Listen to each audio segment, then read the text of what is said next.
성도 여러분, 2월 10일 월요일 아침입니다. 아직 사회는 코로나 바이러스 때문에 많이 시끄럽고 또 긴장의 연속입니다. 그러나 우리 성도님들 믿음 안에서 이 한 주간도 또 축복 가운데서 온전히 주님 안에서 기쁨으로 살아가는 한 주의 시간들이 되시기를 바랍니다. 오늘은 레위기 23장부터 25장 어제 통독범위지요. 그리고 오늘 2월 10일 통독범위인 레위기 26장과 27장의 내용을 먼저 요약해드리고 오늘 말씀을 함께 나누도록 하겠습니다.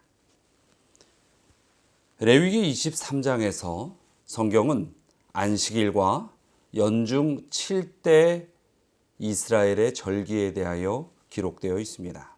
7대 절기라고 하는 것은 유월절, 무교절, 그 다음에 초실절, 오순절, 나팔절, 초막절, 대속죄일, 이렇게 이 7가지를 이스라엘의 유대의 7대 절기라고 하죠.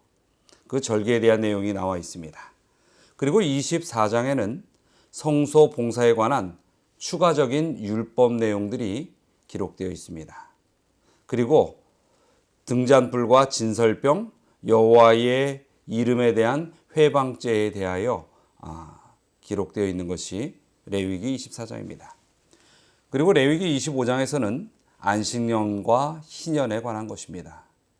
이 안식년과 희년은 다시 원상태로 돌이키는 그러한 의미를 가지고 있는 이 유대에 있어서 매우 독특한, 그러나 하나님의 섭리와 또 하나님의 그 은혜의 뜻이 담겨져 있는 절기이죠.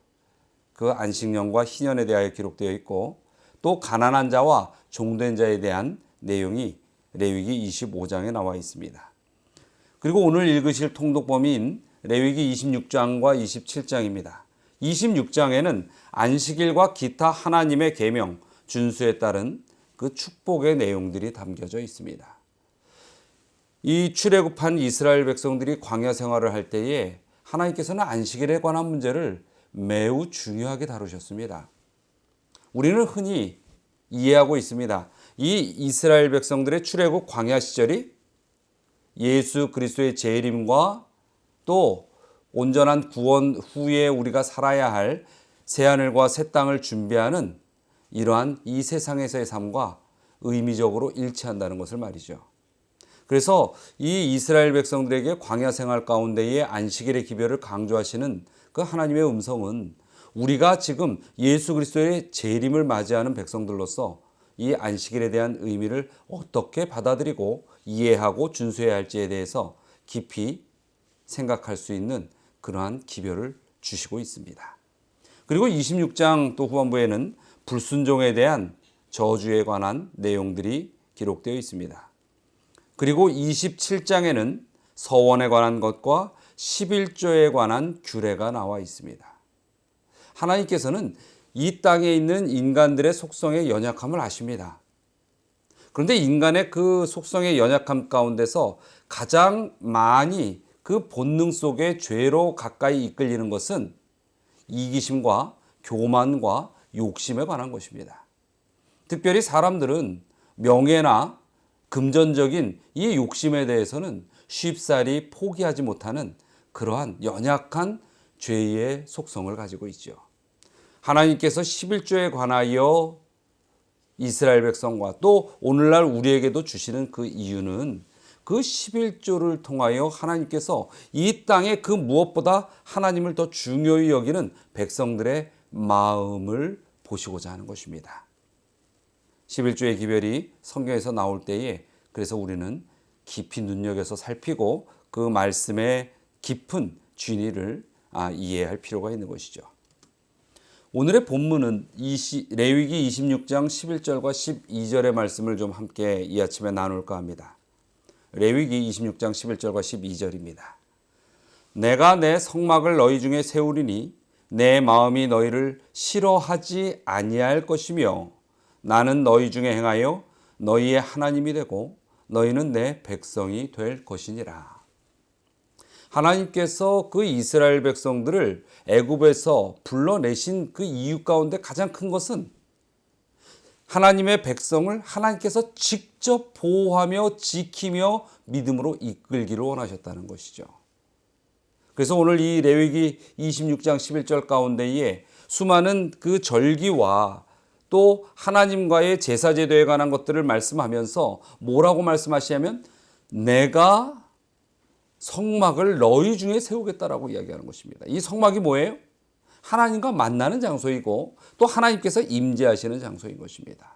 그것을 우리 이 이스라엘 백성들 사이에 두겠다는 것은 지금 우리 성도들의 마음 가운데도 하나님께서 임하시겠다라는 그 약속과 동일한 의미로 이해할 수 있는 것입니다. 그리고 하나님께서 뭐라고 하셨어요? 내 마음이 너희를 싫어하지 아니할 것이다. 이것이 하나님의 마음이고 궁극적으로 우리에게 주시는 하나님의 은혜의 선물입니다. 하나님께서 우리 가운데 임하시는 것, 이만한 축복을 이 땅에서 찾아볼 수는 없는 것입니다. 그리고 하나님께서 그렇게 우리 가운데 임하셔야 하는 이유가 있습니다. 그것은 무엇이냐면 사람들은 기본적으로 두려움을 가지고 산다는 거예요. 그 두려움의 요소들을 보면은 기본적으로 5가지의 이 사람들은 기본적인 두려움을 가지고 있다고 하는데, 첫째는 소멸에 관한 두려움입니다. 자신의 존재가 사라지는 것에 대한, 즉 죽음에 대한 두려움이라는 것이죠. 모든 사람들은 이러한 근본적인 이 자신의 존재에 대한 불안감을 가지고 있다고 하는 것입니다. 그리고 이 두려움에 관련되어서 사람들은 죽음의 공포를 떨쳐버리지 못한다라고 하는 것이죠. 그리고 두 번째 요소는, 두려움에 대한 요소는 절단에 관한 두려움의 제목들입니다. 자신의 어떤 신체 부분에서나 또한 어떠한 자신의 그 기능에서 어떠한 본질적인 기능들을 잃어버리는 것에 대한 두려움이 있죠. 그래서 사람은 자신을 향하여 자신의 신체를 상하게 할 어떤 위협이 다가오면 그 순간 최고의 공포를 느끼고 움츠려 들게 된다는 것입니다. 또 이 사람들이 보면 곤충이나 거미, 뱀, 또 다른 어떤 징그러운 것들에 대하여 두려움을 갖게 하는 그 마음 심리들이 있는데, 그런 것 또한 이러한 절단의 두려움의 그 요소다라고 이야기를 합니다. 또 세 번째 두려움의 기본적 요소는 자유의 상실에 대한 두려움을 사람들은 본능적으로 가지고 있다는 것입니다. 자기 자신이 육신의 자유, 즉 움직일 수 있는 자유를 잃어버리거나, 그래서 내 신체가 마비되거나 제한되거나 갇히거나 덫에 걸리는 것들에 대한 두려움을 갖게 되는 것이죠. 또 어떤 이들은 그것이 아주 심해서 이 폐쇄 공포증 같은 것들을 가지게 되기도 한다고 하는 것입니다. 그래서 사람이요, 물속에 들어가서 익숙해지기 전까지는 자신이 숨을 못 쉬는 것에 대한 엄청난 두려움으로 인해서 오히려 심장에 대한 압박이 되어 발작을 하거나 마비가 오는 수도 있다고 합니다. 그리고 네 번째는 분리에 대한 두려움을 사람들은 가지고 있다고 합니다. 버려지게 되고 자신의 어떤 의견이나 의지가 거부되고 또 내가 누군가 관계하는 사람들과 관계가 끊어지고 때로는 내가 머물러 있는 사회에서 나만 고립되는 것, 이런 것에 대한 두려움을 가지고 있습니다. 그래서 이 요즘 젊은이들을 또 어린 학생 아이들을 보면은 심각한 그런 캠퍼스의 문제가 뭐냐면 이 왕따에 관한 부분이죠. 때로는 그 왕따에 대한 문제가 심해져서 자살을 선택하는 경우도 있습니다. 그러한 자살을 선택하는 극단적인 모습 속에서 보면 그렇게 이끌어가는 심리 중에 하나는 바로 이 분리에 대한 두려움을 이겨내지 못하기 때문에 그런 일들도 있다고 하는 것입니다. 우리 교회에서도 혹시 누군가가 분리되는 그러한 모습이 있다면 그 영혼들에게 있어서는 마음속에 두려움을 갖게 될 수 있다는 사실을 우리가 알아야 합니다. 그래서 하나님의 교회 안에서는 모든 사람들을 따뜻하게 안아주고 맞아주는 그리스도의 사랑이 실현되는 곳이 교회여야 하지, 교회 안에서 두려움의 요소가 발생되어서는 안 될 것입니다. 그 다음에 다섯 번째 두려움의 요소는 자아의 죽음입니다. 이것은 실제 육신의 생명이 끊어지는 것에 대한 죽음을 이야기하는 것이 아니고 자기 자신의 자아적 존재가 말살되는 것 같은 그러한 모습을 표현하는 것입니다.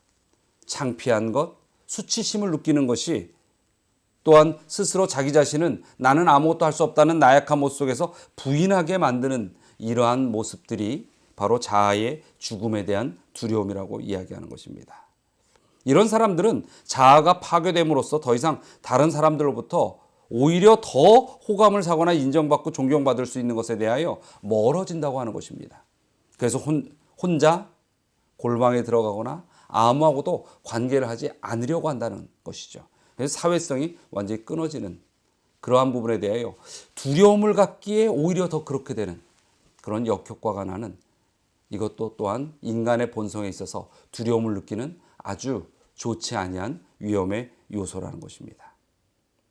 사람들은 이렇게 두려움을 가지고 있어요. 이런 두려움들이 우리 사람들을 하나님을 섬기기보다는 오히려 이 땅에서 그러한 두려움을 극복하기 위한 인간적인 방법을 자꾸 추구하게 된다는 것입니다. 그것이 이스라엘 백성들에게 나타났던 끊임없는 우상 숭배였고, 끊임없는 쾌락의 추구였고, 끊임없는 투쟁이었습니다. 하나님께서는 그런 두려움을 없애기를 원하셨어요. 그 방법은 하나님께서 함께 하시는 것이었습니다. 하나님께서 나와 함께 하심으로 우리는 이러한 5가지의 두려움의 요소에서 완전히 해방될 수가 있는 것입니다. 더 이상 두려워할 필요가 없다는 것을 하나님을 섬기면서 사람은 깨닫게 되는 것입니다. 그것이 무엇이에요? 믿음이고 그것이 구원에 대한 확신인 것입니다. 여러분, 하나님께서는 지금 내 옆에 계십니다. 그리고 이것은 바로 구원의 상징이죠. 하나님께서 우리와 함께 하시겠다. 내 마음이 너를 싫어 보내지 않는다. 나는 너를 사랑한다. 내가 너와 함께 할 것이다. 내가 너를 구원할 것이다. 나는 길이요 진리요 생명이다. 나를 믿는 자는 죽어도 살겠다. 이러한 하나님의 음성들, 이 하나님의 음성들은 바로 우리를 이 땅에서 이룰 수 없는 두려움에 대한 요소들에서 건져내시고 구원의 약속을 허락하시는 하나님의 구속의 마음이고 사랑인 것입니다. 하나님께서 함께 하시고 그 곁에 있는 사람들, 그 사람들이야말로 그래서 구원의 백성이라고 이야기할 수 있는 것입니다. 여러분, 이스라엘 백성들이 이 광야에서 장막 곁에 머물렀던 것처럼 우리 모두가 하나님의 장막 가까이에 있는 것으로 만족하며 사시게 되길 바랍니다. 이러한 만족을 찾지 못하면 세상의 만족을 찾게 되고, 세상의 만족을 찾으려 한다면 하나님의 장막에서부터 멀리 떠나가야 한다는 것이죠. 네, 여러분, 하나님 장막 가까이에 있는 것이 여러분의 생애에 가장 큰 기쁨이 되고 만족이 되어야 합니다. 여러분 가까이에 하나님의 말씀인 성경이 있는 것을 만족하시기 바랍니다. 내 책상 위에 성경이 놓여 있고 언제든지 꺼낼 수 있는 책꽂이에 하나님의 진리의 말씀의 책들이 놓여 있다라는 것. 그 사실은 여러분의 인생에 큰 기쁨과 만족을 줄 수 있는 요소라는 확신을 가지시기 바랍니다. 교회에 출석한 것에 대하여 만족하시고, 열심히 하나님의 말씀을 전할 수 있는 것에 만족하시고, 또 진리를 알고 있다는 것, 또 그 진리를 누구에겐가 소개할 수 있다는 것에 만족하시고, 또 영적, 지적 깨달음을 얻을 때 만족하며 사시기 바랍니다. 아무리 우리가 머물러 있는 이 삶 속에서 때로는 고통이나 어려움이 몰려올지라도, 혹 코로나 바이러스라는 병의 공포가 모든 사람을 떨게 할지라도 그 두려움에 우리는 떨지 말아야 합니다. 우리는 하나님과 함께 사는 성도임을 잊지 말고 하나님의 성막 곁에 하나님께서 우리 안에 거하신다는 사실을 온전히 기쁨으로, 그로 인하여 또 깊은 감사와 생애의 확신과 자신과 만족함으로 살아가는 하나님의 백성이 되어셔야 할 것입니다. 이 한 주 동안 아마도 여러 매체를 통해서는 우리에게 또 감염자에 대한 소식이 전해질 수도 있고, 또 이 확장되는 그러한 불편한 이야기도 들을 수 있을 것입니다. 그러나 오히려 그러할 때에 우리 곁에 하나님이 계심으로, 아니 내 안에, 내가 하나님 안에 거함으로 인하여 더 주님께 기도로서 이 모든 것을 맡기고 헤쳐나가는 우리 믿음의 가족들이 되시기를 바랍니다. 자, 오늘 또 함께 믿음을 가지고 기도하며 하루를 시작하시기를 요청을 드립니다. 세 가지 기도 제목을 말씀드리겠습니다. 첫 번째는 언제나 하나님께서 우리와 함께 하신다는 것을 잊지 않고 살아가도록 기도하시기 바랍니다. 이 사람이 자꾸 잊어버리지 않습니까? 망각하지 않고 하나님께서 나와 함께 한다. 이것을 잊지 않고 살아갈 수 있도록 하나님께 기도하면서 느끼시게 되길 바랍니다. 두 번째는 우리 교회에 중고등학생들이 있습니다. 요번에 고등학교를 졸업하고 또 중학교를 졸업한 우리 학생들도 있고요. 그리고 대학에 다들 잘 진학도 하였습니다. 또 저희 교회 학생회에 출석하지는 않지만 우리 교회의 집사님들 자녀들 가운데에서 또 대학에 들어가고 고등학교 학업을 잘 마친 그러한 우리 아이들도 있습니다. 그 아이들이 또 중학생은 고등학교에 올라가서 또 고등학교를 졸업하고 대학에 들어가서 온전히 믿음 안에서 학업을 잘 이어갈 수 있도록 우리 성도님들께서 기도해 주시기 바랍니다. 그리고 세 번째는 연일 같은 기도의 제목을 말씀드리는데요.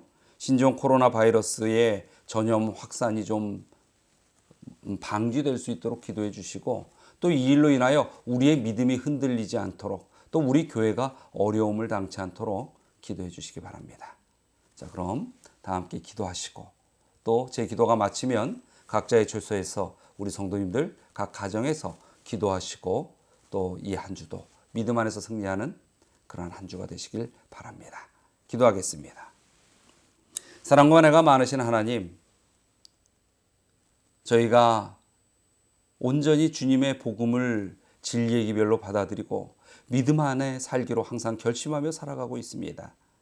그러나 이 세상에 저희의 눈과 생각과 발걸음이 더 가까이 느끼고 세상으로 나아가서 혹시 주님께서 우리 곁에 계시다는 것을 잊어버리고 주님으로부터 떨어져 나가려는 모습들은 있지 않는지 살필 수 있도록 하여 주시고 결코 주님 곁에서 떠나가지 않는 주님을 온전히 저희 심령 가운데 모시고 또 주님의 그 기별과 이끄심 안에서 살아갈 수 있는 저희 모두가 되게 하여 주시옵소서.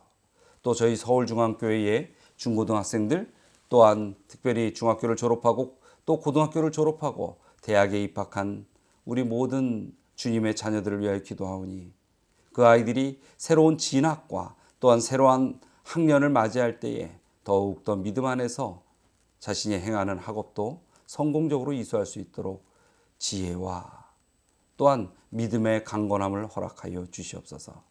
그리고 온 세계가 지금 코로나 바이러스로 인하여 신음하고 있습니다. 그러나 저희들이 이 바이러스에 대한 기사에 몰입되는 것이 아니라 이러한 때에 더욱 하늘을 바라보고 주님의 음성 속에 살아야 한다는 사실을 잊지 않고 믿음으로 이러한 심리적으로 밀려오는 공포나 어려움들을 이겨나갈 수 있는 저희 모두가 될 수 있게 하여 주시옵소서. 주님께서 우리 서울중앙교회 모든 성도들에게 온전히 육신의 강건함과 영적 충만함을 허락하여 주셔서 또 한 주간의 생애 속에서도 주님께 찬양하며 승리할 수 있는 생애를 살 수 있도록 이끌어 주시리라 믿고 감사드리며 예수 그리스도의 이름으로 기도드리옵나이다.